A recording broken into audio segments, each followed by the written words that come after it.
Hermanos y hermanas, que la paz del crucificado y la esperanza del resucitado estén con ustedes. Hoy no vamos a hablar de las 7 palabras de Cristo como suele hacerse en cada Viernes Santo. Hoy les invito a detenernos en las otras palabras, esas que dijeron los demás al pie de la cruz. Palabras de burla, palabras de ironía, palabras de súplica, palabras de revelación. Palabras que aunque no salieron de la boca de Jesús, se encuentran marcadas por su presencia. Lo más inquietante, palabras que seguimos escuchando hoy en el México crucificado que habitamos. Porque nuestra nación también cuelga de un madero. También es víctima de un sistema político y religioso que ha traicionado la justicia. También ha sido despojada de sus vestiduras, también clama, también sangra. Y desde ese Gólgota llamado historia, las voces del pueblo nos siguen interpelando. Escuchemos pues estas palabras con oído atento y corazón encarnado. Son palabras en las que hay ecos que resuenan en nuestras calles, en nuestras luchas, en nuestras víctimas.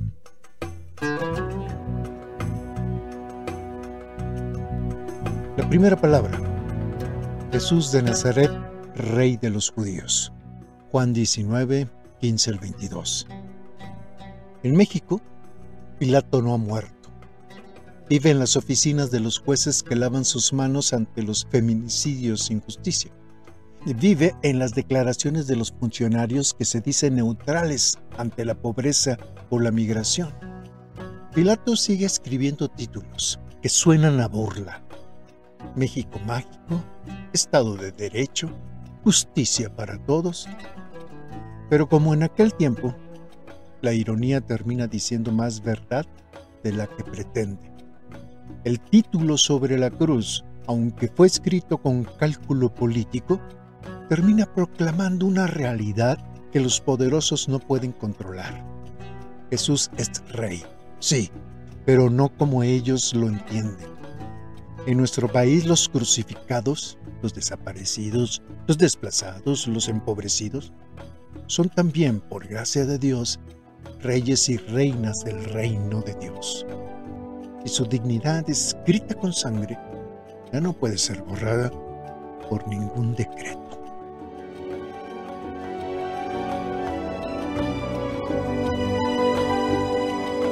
Segunda palabra, sálvate a ti mismo, desciende de la cruz. Esto lo dijo la gente que pasaba y se detenía ante la cruz, como nos cuenta Marcos 15, del 29 al 32. Y esta es la lógica neoliberal encarnada en una frase. Sálvate tú, es tu problema. No hay proyecto común, no hay comodidad, no hay reino, solo competencia, mérito individual, meritocracia disfrazada de justicia. Es la voz del pueblo que ha privatizado hasta la fe, donde cada quien tiene que hacer su luchita. Y el pobre, que se muere de hambre, es porque no le echó ganas. Pero Jesús no se salva a sí mismo porque su proyecto es colectivo. A otros salvó, dijeron aquellas gentes sin saber que estaban proclamando el Evangelio. Jesús no quiere salvarse solo porque su reino no es de ególatras, sino de servidores. Y eso es profundamente subversivo en un México que ha hecho del que cada quien se rasque con sus propias uñas su política pública. El verdadero Salvador no huye del dolor del pueblo, lo asume, lo abraza, lo redime.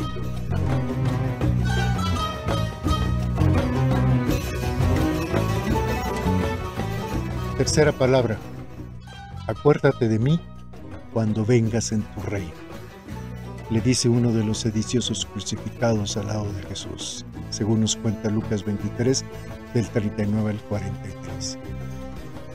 El grito de aquel hombre es el grito de millones de mexicanos y mexicanas, los que ya no esperan justicia del sistema, pero anhelan no ser olvidados. Es el clamor de las madres que buscan a sus hijos desaparecidos el clamor de los pueblos indígenas que exigen memoria, de los migrantes que piden ser vistos como humanos, no como cifras. Esa súplica sencilla, acuérdate de mí, es la teología más profunda. Saberse en la memoria del justo, en el corazón de Dios. Jesús no le responde con legalismos ni con condenas. Le da una palabra que lo salva. Hoy estarás conmigo en el paraíso. El reino comienza cuando alguien reconoce al otro, aún en su miseria, como digno de esperanza.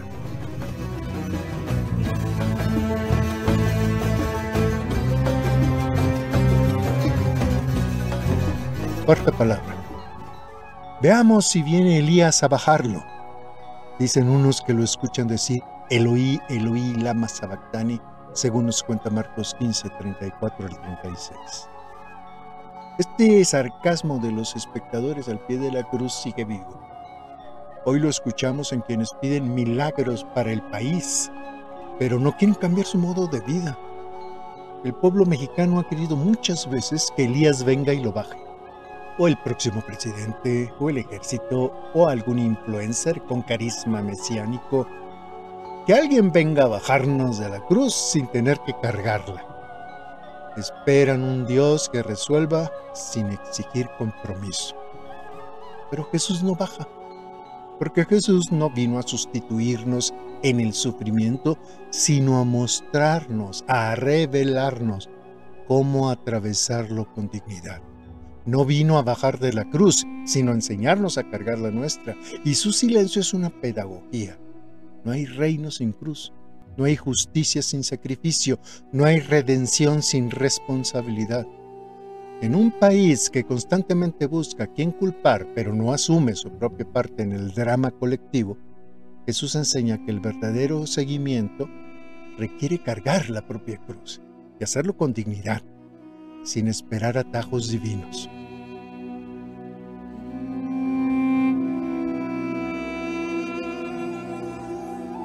Quinta palabra. Dijo que confiaba en Dios, pues que lo salve. Eso dijeron sacerdotes, escribas, fariseos y ancianos, según nos cuenta Mateo 27, 41 al 44. Estas palabras no son un simple comentario, son la burla de las autoridades religiosas hacia alguien que en medio del dolor sigue confiando en Dios. Es el tono de quien se ríe de la fe ajena, especialmente cuando esa fe parece no dar resultados. Eso también pasa en México. Se escucha en frases como, ¿de qué le sirve a la gente confiar en Dios si lo siguen matando? ¿De qué le sirve ir a rezar a las iglesias si Dios ni los escucha y los siguen secuestrando? ¿Dónde está Dios si a los buenos los seguimos crucificando? No es una crítica de los incrédulos, sino una tentación del poder. Desacreditar la fe del pueblo cuando el sufrimiento parece tener la última palabra. Pero estas preguntas revelan algo más profundo, una herida teológica, la herida de un pueblo que ha creído, que ha confiado, que ha orado y que no siempre ha visto los frutos que le prometieron. Y aquí es urgente hacer una distinción clara. Dios no prometió inmunidad, prometió compañía. Jesús no fue salvado de la cruz, fue salvado en la cruz por la fuerza invisible de una fidelidad que no se rompió. Y ahí está la clave para México y para cualquier pueblo herido. No dejar de ser fieles a la justicia, a la verdad, al prójimo, aunque nos crucifiquen por ello.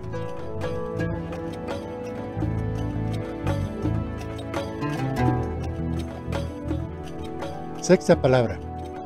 Echemos suerte sobre la túnica a ver a quién le toca. Eso lo dicen los soldados romanos ahí en Juan 19, 23 y 24. Mientras Jesús moría, los soldados jugaban. Repartían su ropa como quien reparte una herencia que no es suya, como quien reparte el botín de una guerra, como quien se reparte la ropa del pueblo herido. no muy distinto de lo que ocurre en nuestra nación, donde los poderes reparten contratos, licitaciones, curules, cargos, candidaturas, privilegios. Echar suertes hoy es un sinónimo de la política reducida a negocio. A ver a quién le toca quedarse con la túnica del crucificado. Pero el Evangelio, citando el Salmo 22, dice algo extraordinario. Aún en ese sorteo se cumple la voluntad de Dios. No porque Dios apruebe el sorteo, sino porque Dios lo transforma. Incluso en la banalidad del poder, Dios escribe su voluntad y lo hace no para justificar la injusticia, sino para revelar que ni siquiera los imperios pueden impedir que la historia sea redimida. El destino de los pobres ha sido decidido, y ha sido decidido a favor de ellos. Los crucificados no serán siempre despojados. La suerte de Jesús, su túnica rasgada, su cuerpo entregado, se convierte en señal de victoria. La suerte de los pobres ya fue echada, y Dios decidió a su favor.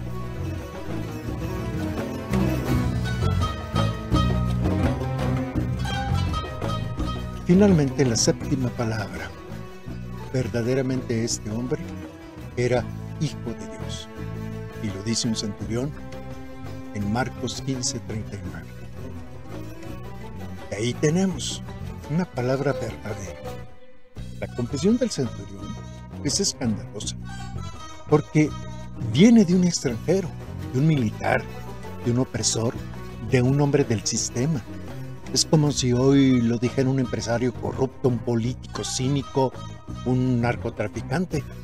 Verdaderamente este pueblo crucificado era hijo de Dios. Y eso revienta todos nuestros esquemas. Pero así actúa la gracia. Revela el rostro de Dios donde menos lo esperamos. Este centurión ve algo que nadie más ve. ¿Por qué?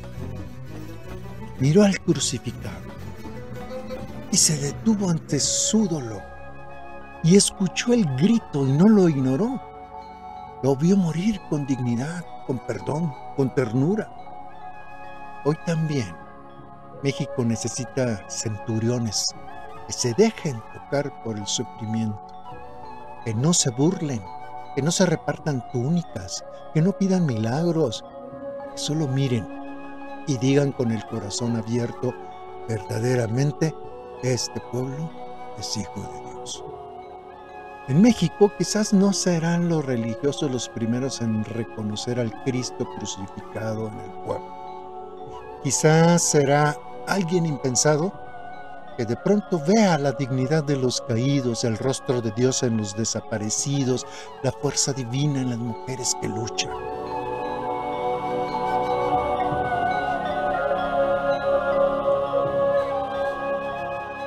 Para terminar, pensemos en esas otras palabras de la cruz en nuestras bocas. ¿Qué decimos cuando vemos a México o a un mexicano crucificado? ¿Nos burlamos? ¿Esperamos que Dios lo salve sin implicarnos? ¿Repartimos su túnica? ¿O reconocemos en él al Hijo del Dios vivo? Las palabras de los otros al pie de la cruz no nos son ajenas. Están en nuestras conversaciones, en nuestros medios de comunicación, en nuestras decisiones. Pero el Evangelio nos invita a ser como el centurión, a mirar al crucificado no como escoria, sino como revelación.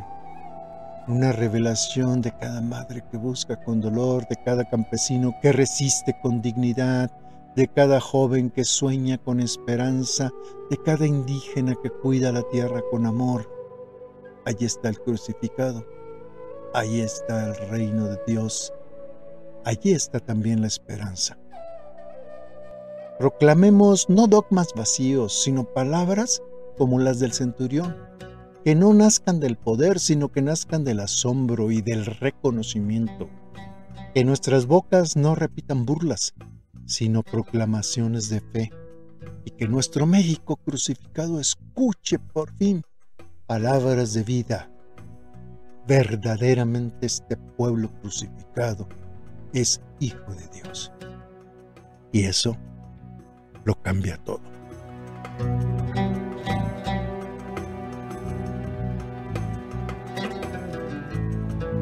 Pues hermanos y hermanas, gracias por escuchar esta reflexión. Espero de todo corazón que aporte algo bueno a su reflexión personal. Que la gracia y la paz de sea con ustedes.